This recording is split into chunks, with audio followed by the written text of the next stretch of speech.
तर आज video post करतोय. एका इमेजमध्ये थोडा अनालिसिस सांगण्यासारखा होता, थोडा इंटरेस्टिंग आणि डिटेल आहे, त्यामुळे व्हिडिओ पोस्ट करतो. हा फक्त बँक निफ्टीसाठी होईल. निफ्टीसाठी पाहिजे तर दुसरा बनवू शकतोय. बट लेट्स स्टार्ट की काय सिनारिओ आहे. तर पहिले जाऊया विकली सीनवर. विकलीवर काय होत आहे, तर एक ट्रेंड लाईन आहे जी मार्केट एकदम छानपणे रिटेस्ट किंवा ब्रेकआउट फेकआउटही करते. तर या ट्रेंड लाईनचा सिनारिओ बघू काय पहिले. एक 2000 इथून सुरू करतो. पण हा फेज मी सोडून देईल. मार्च 2020 मीन्स कोरोना सीझन होता, तर याला मी थोडं अवॉइड करेल. पण याच्यानंतर जर आपण परत पुढे गेलो, पॅटर्न फॉलोअरसाठी मार्केट एक एम पॅटर्न बनवला आणि near February March trend line break केली, बट फेकआउट करून वर चालला गेला. वर गेल्यानंतर परत खाली आला आणि नियर मे याने परत ब्रेक केला आणि एक छानसा रिटेस्ट दिला. हा हा जो रिटेस्ट होता, यानंतर एक बऱ्यापैकी फॉल बघायला भेटला, जो 3 ते 3.5 हजार पॉईंटचा होता. 35,000 पासून ते ऑलमोस्ट 32,000, 3,000 पॉईंटचा मी पकडू शकतो. आणि समवेअर नियर या झोनला सपोर्ट घेऊन मार्केट परत वर गेला. वर जाऊन ट्रेंड लाईन ब्रेक केली, ट्रेंड लाईन रिटेस्ट केली आणि अप ट्रेंड मध्ये रिझ्यूम झालं. अप ट्रेंड मध्ये रिझ्यूम झाल्यानंतर नियर मार्च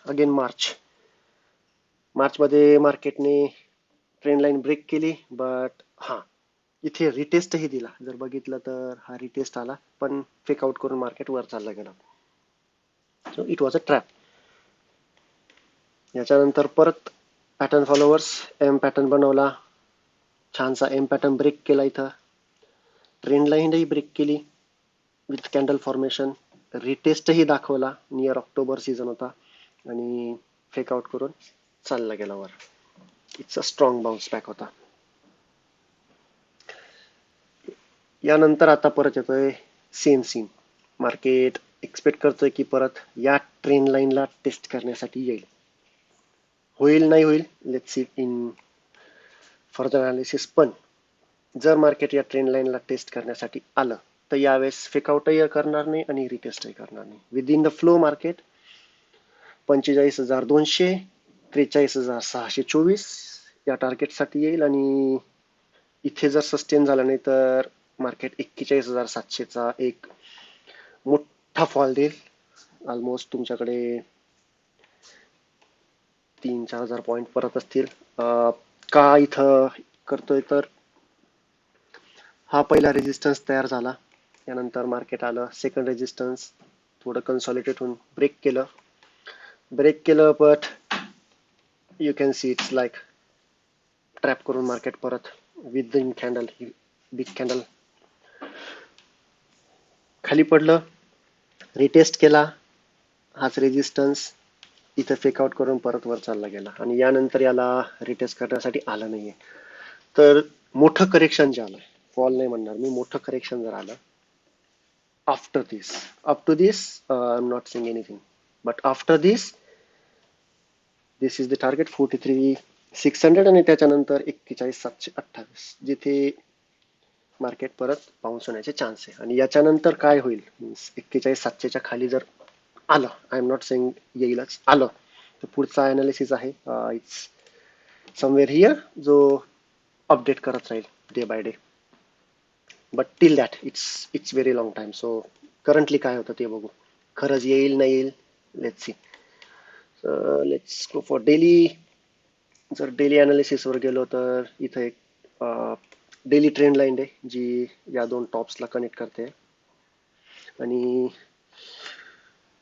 बऱ्यापैकी या ट्रेंड लाईनला बघितलं तर मार्केट रिस्पेक्टही करतं, क्लोज करण्याचा प्रयत्न करतं, खाली पडतं, प्रयत्न करतं, पडतंय, एक डब्ल्यू फॉर्मेशन फॉर्म करून वर जात आहे आणि आता करंटली सेम सीनवर येऊन थांबलेलं इथे. तर डेली बेसिसवर काय, तर डेली बेसिसवर सिम्पल 46,736 हा माझा पहिला रेजिस्टन्स आहे आणि त्यानंतर 46,895 हा माझा दुसरा रेजिस्टन्स. जोपर्यंत मार्केट या दोघांच्या खाली आहे तोपर्यंत market bearish, short term bearish. हे नाही सांगणार की मोठं करेक्शन जाणार, शॉर्ट टर्म बेरिश. आता काय सिनारिओ झाला तर काय होईल? Let's say Mandela market gap down झालं. मार्केट गॅप डाऊन झालं आणि ही जी ट्रेंड लाईन आहे हिला ब्रेक करतंय, तर मार्केटसाठी पहिला सपोर्ट निघेल 46,255, दुसरा असेल 46,188. जर मार्केट फॉल मध्ये आलं आणि या ट्रेंड लाईन खाली क्लोज झालं, क्लोज झालं, छानसं क्लोजिंग. इंट्राडे मध्ये मी बोलत नाही, इंट्राडेला मार्केट टेस्ट करून वर चालला जाईल, पण मला ट्रेंड लाईनच्या खाली क्लोजिंग एक्सपेक्टेड आहे. जर या ट्रेंड लाईनच्या खाली क्लोजिंग एक्सपेक्टेड आहे आणि जी झाली, तर निश्चित मार्केट ही ट्रेंड लाईन टेस्ट करणार. विदिन दिस झोन मार्केटकडे फक्त हा एक झोन आहे जो सपोर्ट आणि रेजिस्टन्स म्हणून काम करेल, आणि याच्यानंतर 45,700 ते 45,600चा झोन. बट मार्केट इथून पडेल आणि इला निश्चित टेस्ट करेल. इला टेस्ट करताना जर इला ब्रेक केला, आता इला ब्रेक करण्याचा पहिला रूल माझा स्वतःचा, की इथे गॅप क्रिएट नको व्हायला. Gap in the sense market आलं आणि एक दोन कॅन्डल्सचा गॅप बनवून मग ब्रेक केला, ते मला नकोय. का? कारण त्यामध्ये बायस सिच्युएशन येईल. का? ट्रेंड लाईन तर ब्रेक होते, पण मग रिटेस्ट करताना ट्रेंड लाईन रिटेस्ट करावी की हा जो गॅप तयार झाला असेल तो रिटेस्ट करावा, हा थोडा बायस असेल, त्यामुळे ट्रॅप होण्याचे चान्स जास्त असतील. सो इला ब्रेक करताना एक स्मूथ ब्रेक हवा कंटिन्युअस कॅन्डल्स मध्ये. भले तर वेट करून जावं, पण गॅप क्रिएट करून जायला नको. गॅप करून क्रिएट जायला नको in the sense, may be त्याचं एक्झाम्पल आहे इथे कुठेतरी. Let's see. यप, समवेअर इथे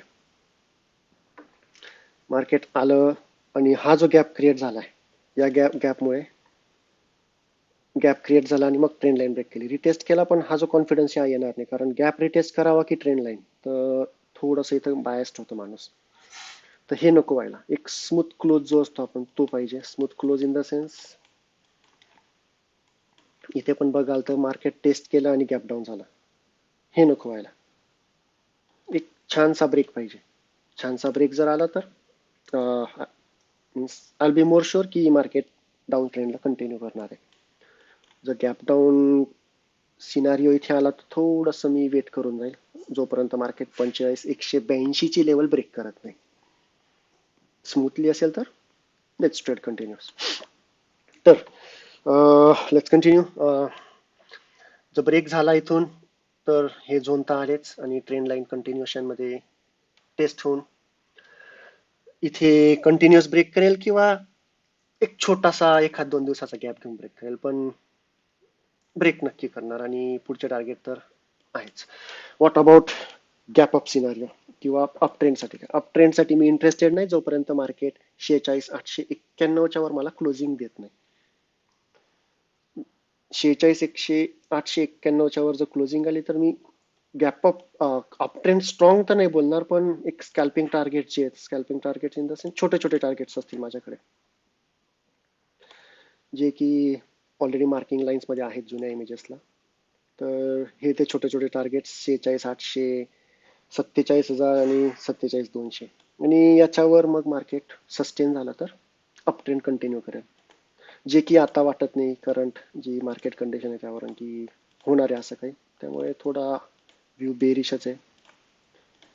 bearish to sidewise, 100% bearish नाही म्हणणार, पण बेरिश टू साईड वाईज.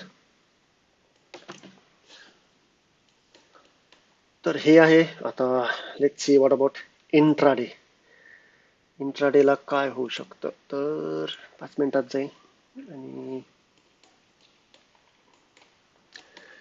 5 मिनिटात जर सिनारिओ बघितला तर हा तर नाही होणार आहे, हा पण थोडा मुश्किल आहे.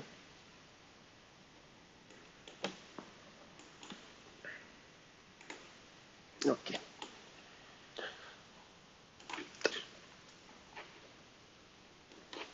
थोडं झोन मध्ये जातोय. मे बी लाईन्स आहेत माझ्याकडे. ओके, गरज नाही मला झोनची. मग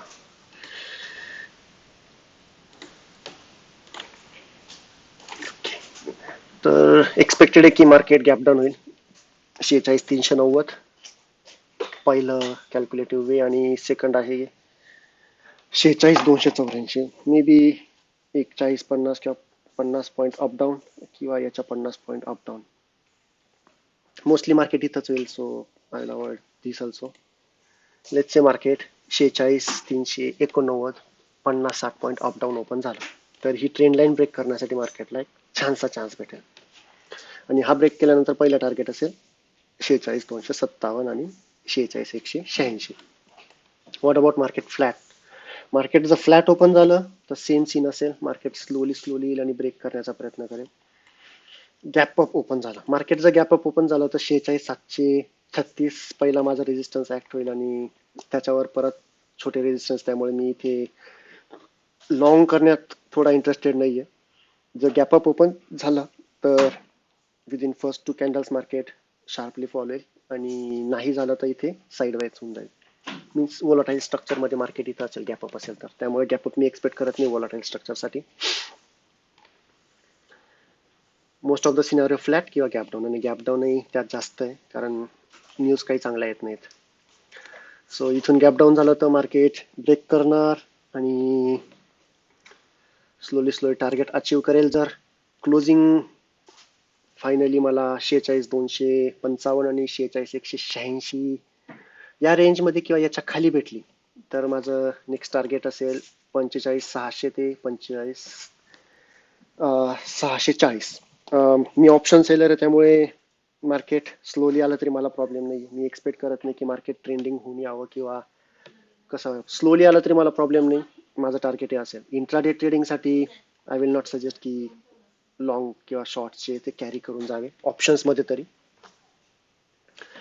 हा माझा अनालिसिस बँक निफ्टीसाठी. आणि ट्रेड वाईज मी जे सांगतो ते 100% ग्रांटेड घेऊ नका. तुमचं अनालिसिस करा आणि लेट्स सी. हा फक्त बँक निफ्टीसाठी पाहिजे तर दुसरा व्हिडिओ बनवू शकतो.